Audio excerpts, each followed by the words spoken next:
సభాధ్యక్షులు zone 5 incharge కోవెలపూడి Nani గారికి, మన పశ్చిమ నియోజకవర్గ అభ్యర్థిని సోదరి సమానులు గల్లా మాధవి గారికి,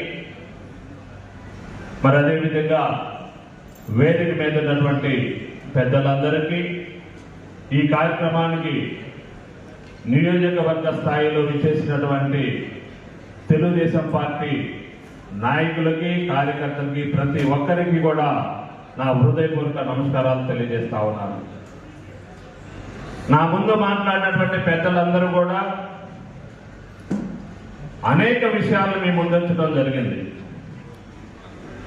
మాజీ ఎమ్మెల్సీ గారు ఏఎస్ రామకృష్ణ గారు మరి రాష్ట్రంలో అనేక ఎలక్షన్లు చేసినటువంటి వారు, అదేవిధంగా వేదిక మీద ఉన్నటువంటి చాలా మంది పెద్దలు, మరి వేదిక ముందున్నటువంటి వారు కూడా ఇప్పటి వరకు అనేక ఎలక్షన్స్ డివిజన్ స్థాయి నుండి కూడా ఎమ్మెల్యే, ఎంపీ స్థాయి వరకు కూడా చేసినటువంటి మనం చూసాం.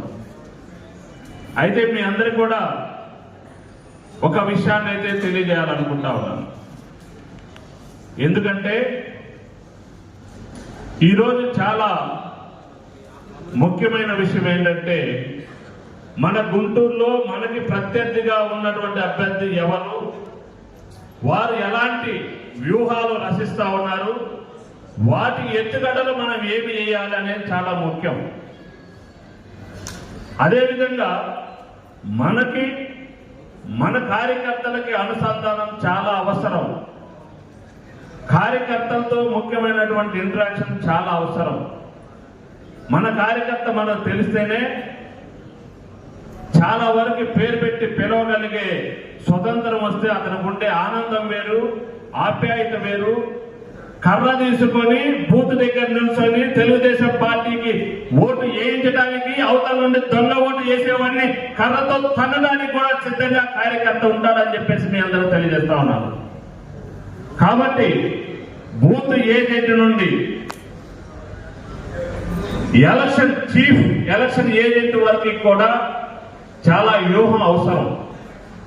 మరి ఈరోజు మనం చూస్తా ఉన్నాం, ఈ రాష్ట్రంలో 14 సంవత్సరాల పాటు ముఖ్యమంత్రిగా చేసినటువంటి చంద్రబాబు నాయుడు గారు కూడా కుప్పం నియోజకవర్గంలో 35 సంవత్సరాల తర్వాత కూడా డోర్ టు డోర్ క్యాంపెయిన్ చేస్తున్నారంటే ఈ రాష్ట్రంలో రాబోయే ఎలక్షన్ అతి సంబంధం లేనటువంటిది, చాలా హింసాత్మకంగా ఉన్నటువంటి ఎలక్షన్ అని చెప్పేసి కూడా మీ అందరూ నేను తెలియజేస్తా ఉన్నాను. ఇవాళ మనం దుర్మార్గున్నటువంటి ముఖ్యమంత్రిని చూస్తా ఉన్నాం. అతని అన్ని రకాలుగా మనల్ని ఎదుర్కోవడానికి సిద్ధంగా ఉన్నాడు.